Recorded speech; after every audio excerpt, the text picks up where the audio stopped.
PT, we haven't heard from you yet as Okay. your journey.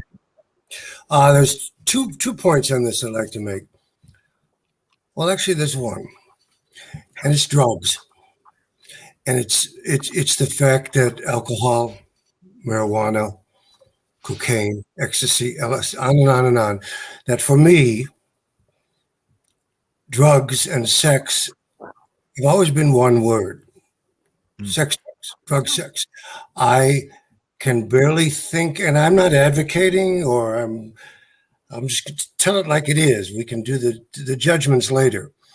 I can barely remember times that I've had sex sober.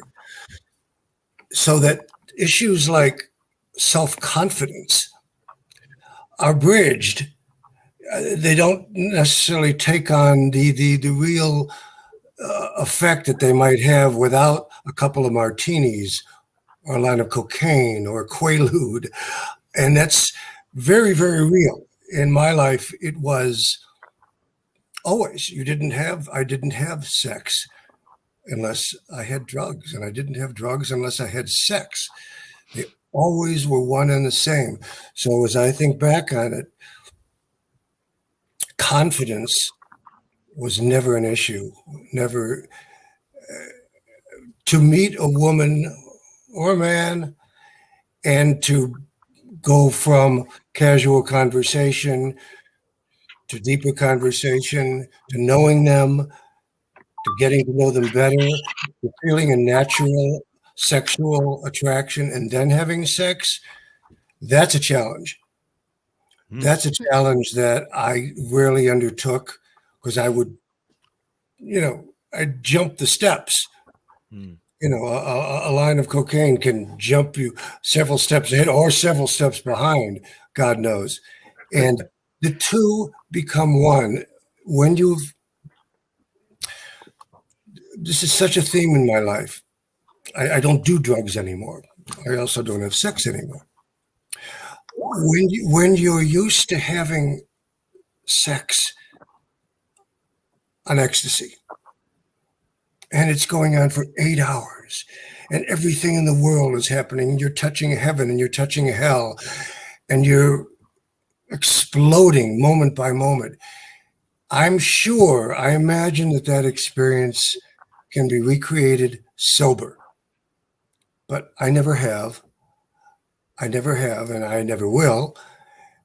So self-confidence, that's the first thing that comes to mind, where I jumped through that and over that. The second thing I like to say is being an X-rated screen performer, when the movies were real movies, there'd be a set, there'd be a crew of 20 people, there'd be lighting men, sound men, scripts, and lots of money being spent. And then, all right, I take it back.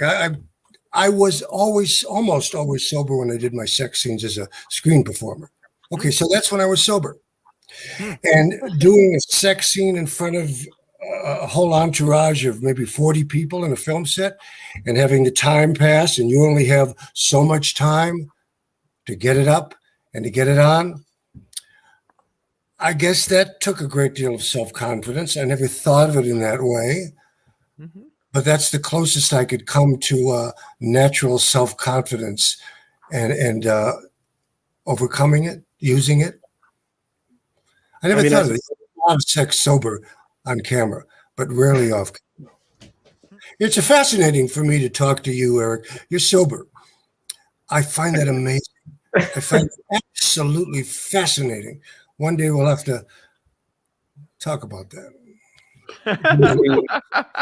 We're not here for my own therapy session. But I will say on that level, I think one of the reasons that I've never done any drugs or had any drinks is it's kind of the classic fear of loss of control, which I think could also be tied to a lack of self-confidence. I'm afraid of appearing silly. I'm afraid of somebody thinking that I'm too goofy, too silly.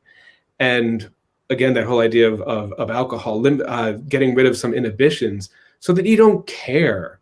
Because I know that it's not that big of a deal, but there's something inside me that feels like is.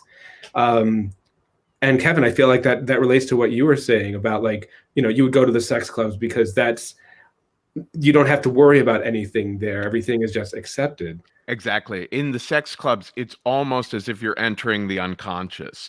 If you try to introduce yourself to someone, they'll be like, Okay. dude, we don't have names. This is not the real world. You know what I mean? So it's a little bit similar to, and a lot of people, in the sex clubs are going to be, on this or that drug.